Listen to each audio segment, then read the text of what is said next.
Hi, ఎలా ఉన్నారు? అమ్మ కథ చెప్పు ఛానల్కి తిరిగి స్వాగతం.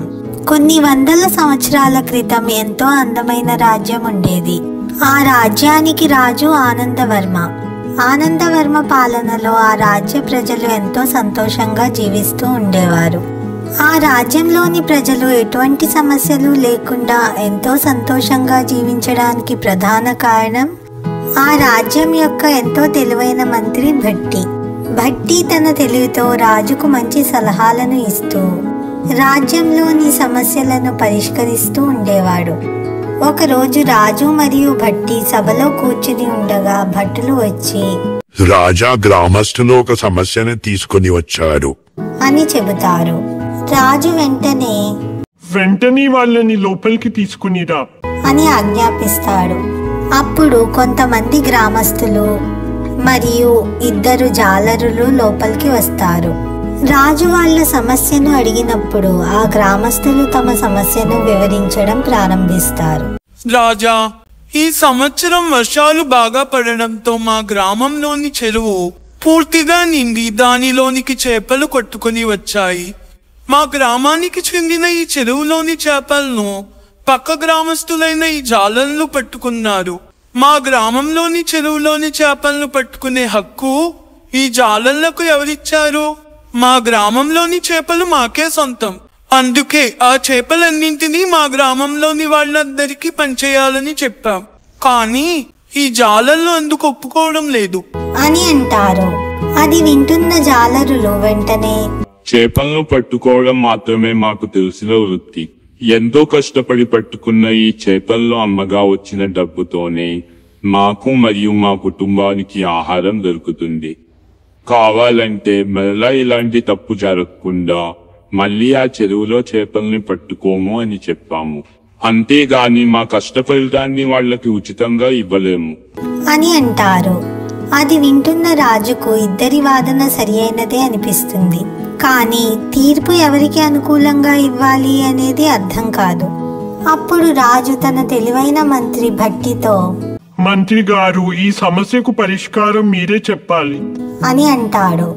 అప్పుడు మంత్రి బాగా ఆలోచించి గ్రామస్తులు మరియు జాలరులతో, ఈ చేపలు ఎవరికి దక్కాలో తేలాలంటే ఒక పందాన్ని గెలవాలి అని చెప్పి గ్రామస్తులతో, నేను జాలర్లు మరియు మీకు 2 గంటల సమయాన్ని ఇస్తాను. ఈ సమయంలోపు గ్రామంలోని ఎవరైనా 2 ఈ జాలర్లకు పోటీగా చెరువులో దిగి చేపలను పట్టాలి. ఈ జాలర్ల కంటే ఒక్క చేపని ఎక్కువగా పట్టిన ఈ చేపలన్నీ గ్రామస్తులకే చెందుతాయి అని అంటాడు. మంత్రి పెట్టిన పందానికి 2 వర్గాల వారు ఒప్పుకుంటారు. మంత్రి చెప్పిన విధంగానే గ్రామంలోని 2 వ్యక్తులు మరియు 2 జాలరులు చెరువులోనికి దిగి చేపలను పట్టడం ప్రారంభిస్తారు. సమయం పూర్తి అయిన తర్వాత చేపలను లెక్కిస్తారు. గ్రామస్తులు పట్టుకున్న చేపలు ఆ జాలరులు పట్టుకున్న చేపలకు సగం వంతు కూడా ఉండవు. ఈ పందెంలో జాలరులే జయిస్తారు. అప్పుడు మంత్రి గ్రామస్తులతో, మీరు జాలర్ల కంటే ఎక్కువ చేపలను పట్టలేకపోయారు. ఎందుకంటే ప్రతి పనికి నైపుణ్యం ఉండాలి. అలా ఉన్నప్పుడు మాత్రమే ఏ పనిలోనైనా జయిస్తారు. వాళ్ళ నైపుణ్యాన్ని ఉపయోగించి ఎంతో కష్టపడి పట్టిన ఈ చేపలను ఉచితంగా పంచమని చెప్పడం సరికాదు. వాళ్ళ కష్టం మీకు అర్థం కావాలనే ఈ పందెం పెట్టాను అని అంటాడు.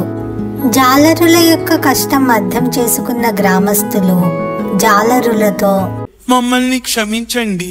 మీ కష్టం అర్థం కాక ఈ చెరువు మాదే కాబట్టి ఈ చేపలు మాకే చెందుతాయని చెప్పాం. మా తప్పు మాకు అర్థమైంది. ఈ చేపలు మీకే సొంతం. మీరు ఎప్పుడు కావాలనుకున్నా ఈ చెరువులో చేపలను పట్టుకోవచ్చు అని చెప్పి మంత్రి మరియు రాజును కూడా క్షమించమని అడుగుతారు. తమ కష్ట ఫలితం తమకు దక్కేలా చేసినందుకు జాలరులు రాజు మరియు మంత్రికి కృతజ్ఞతలు చెబుతారు. తన తెలివిని ఉపయోగించి ఎంతో చక్కగా సమస్యను పరిష్కరించినందుకు మంత్రి అయిన భట్టిని రాజు ఎంతో ప్రశంసిస్తాడు. ఇంతటితో ఆ సభ ముగుస్తుంది. కానీ రాజు అయిన ఆనందవర్మ మరియు మంత్రి అయిన భట్టి కథ ఇంకా ముగిసిపోలేదు.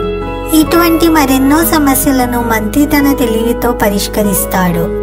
అలాంటి ఇంకొక సమస్యను మంత్రి ఎలా పరిష్కరించాడో తెలిపే ఇంకొక కథతో మళ్ళీ వస్తా.